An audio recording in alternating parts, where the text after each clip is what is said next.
be honest, I mean, they're being pretty generous in terms of the amount of custom draw tickets that they're actually giving out.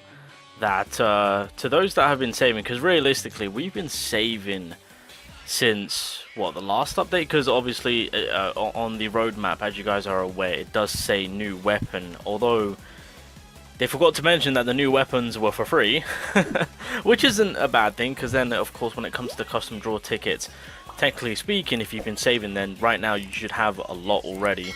On top of with the amount that we're getting, you know, it's nice to think that, okay, the next new weapon that they make available on the rate up draw banner, hopefully most to some, should be well prepared with the amount of custom draw tickets that you've been potentially saving.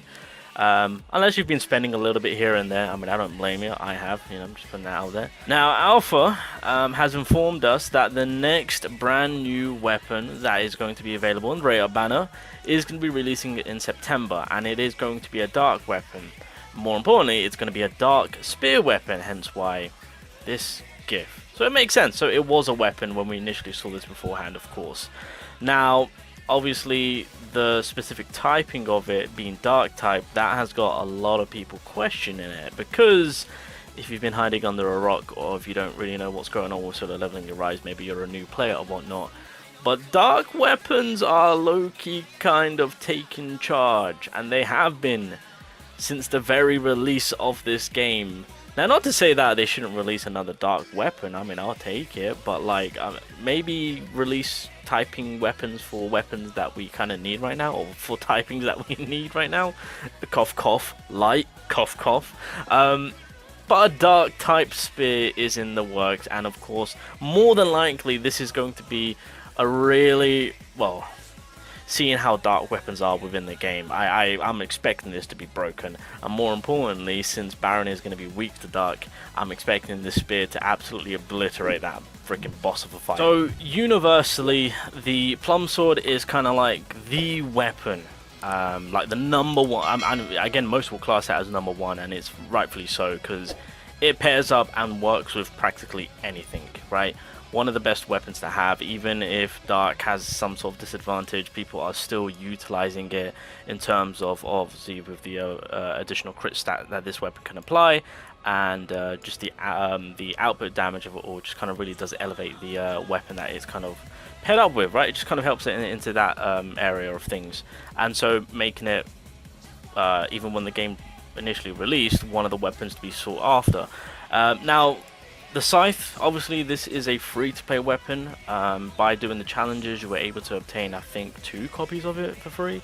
I know that in terms of majority, this might be a weapon which most of you guys have, well, it might be the most kind of worked on weapon, should I say, maybe dupe-wise and whatnot. Again, just because you do get like a 2 free copy head start, of course. But realistically, the plum and the scythe, this is universally probably one of the most common combination that is used within the game itself. That I've seen personally through leaderboards, etc. Of course, if you know, when it comes to having your way of pairing up 2 weapons together to, you know, get through a mission or to do a lot of damage, regardless of whether there's an attribute advantage play or not, a lot of people do opt out with the demonic plum sword and the scythe, of course. Now, the first ever rate up weapon to drop was the Shadow Moon Dagger. Moon Shadow Daggers, oh my god. And initially when this dropped, I mean, and as it is right now, it is still one of the best broken weapons to this day. Now thankfully I've got it maxed out, so I'm over the freaking moon about it. And I've openly stated to say that obviously as it stood, the plum sword and the scythe together were like a dominant combination. Ever since we've had the Moon Shadow Daggers, it does, in my opinion, kind of overwrite the scythe. Right, just because of how it, I mean, again, with the damage boost you get in, how it kind of affects with the shadow step, of course, this is just one of the better weapons in terms of resulting in to do more damage or to obtain more points.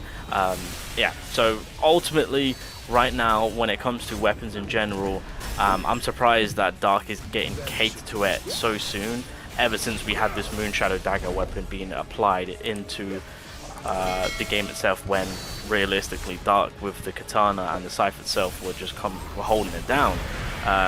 So with the involvement with the dagger, I really thought that, okay, it might be a hot minute since we ever see another dark SSR weapon. Maybe past the half anniversary mark, we might see a new dark weapon being added. But lo and behold, they have decided to release a new dark weapon, it being a spear.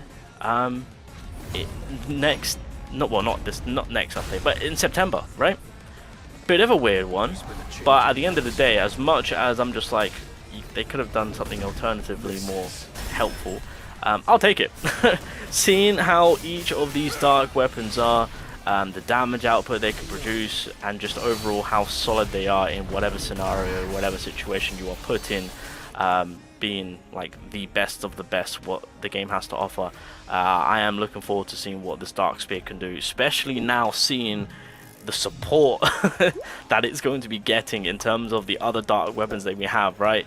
You know, the plum sword, the moon shadow. I mean, I wouldn't probably pair it up with the scythe, but it would be between the moon shadow, the moon shadow and the plum sword, of course. But I'm eager to see on what the end result will be. Now, that being said, with Baron being dark, weak to dark, that's also a pretty clutch too, because of course it's also making it easier on our end to prepare. And obviously, these are some of the weapons that everyone has been catering to, whether you're free to play, Dolphin, Whale, etc. Obviously, these are the best of the best. It's going to make life a lot more easier to actually prepare for that fight itself. Now, was it the right move to make? I'm going to be honest. No. I would much rather it be light. I am still waiting, and I am still wanting a good light SSR weapon, because in terms of missions and attributes and raids, etc., where you get the light advantage, I mean, I've been using this bow itself, and I mean, it does well, I'll be honest, but I don't know, there's something about light where I'm just looking at all my weapons, I'm just like, I ain't feeling anything, right? I don't know. And for the most part, I will actually resort to using my dark combination between the plum sword and the moon shadow, or the grimoire and the plum sword, like, oh, and even the Westwind too. I mean, okay, I should really bring up the Wind type to say, hey, maybe Wind needs a new weapon, but the Westwind itself is an absolute beast of a weapon, and that is just going to be holding that's probably why we don't have a new SSR Wind type weapon, because the developers are like, yeah, the Westwind, let's just upgrade that to SSR. Screw it. I mean, I'll be down for that if they want to liberate or apply the liberation event and whatnot for the game itself. We're still waiting on that, but yeah, light in my eyes should have been the typing to be catered to. It makes sense. Go releases a Rise Festival, and then 2 weeks after, or 3 weeks after, or 2.5 weeks after or so, the Baron content releases. He's weak to light. We've got a Rise Festival light character. A new light weapon has dropped, which is heavily needed in terms of the light weapons that we have to furthermore support light DPS. I think that would have been overall beneficial for everyone in terms of the weapons that we have. But I won't complain. I will take the dark. I will take the dark. Now, that being said, we do have a spear. Okay, we've got 1, 2. That's more of a trident, I would say. Alright, let me just quickly just kind of check it out. I mean, are we going to launch it? Who knows? Okay, so it just kind of like kind of stabs the enemy, and then just kind of dive bombs into the ground. Like stab, stab, little swipe, uppercut. Boom, that's the core, of course. So just kind of wanted to see on what the animations are looking like for the spear itself. I'm curious to see on what they'll do animation wise, but I'm cool with the spear, you know, weapon wise, outside of what the weapon does, of a weapon of it being a spear. Yeah, it'll be fun. But yeah, that's kind of one of the big reasons why I would suggest to kind of save your tickets, because we're getting a spear, and it's going to be catered to the dark typing.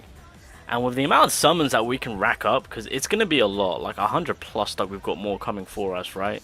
Between now until the September content, or September update. By the end result, you might get lucky and actually stock up on some, you know, weapon dupes. Oh my god, I just realized we're going to have a full set. Oh, this looks... I'm really curious to see what this spear's going to do. Oh my god. Okay, yeah, alright. I mean, I would have preferred a light weapon, but Jesus Christ, dark right now is being favored. We need dark characters, not weapons. Oh my god. Alright, it is what it is. But anyway, that is why you need to save. Save. Well, save at least, like, I would say 2 rotations, just to give you guys that luck, maybe. Ah, the RNG play, Jesus Christ.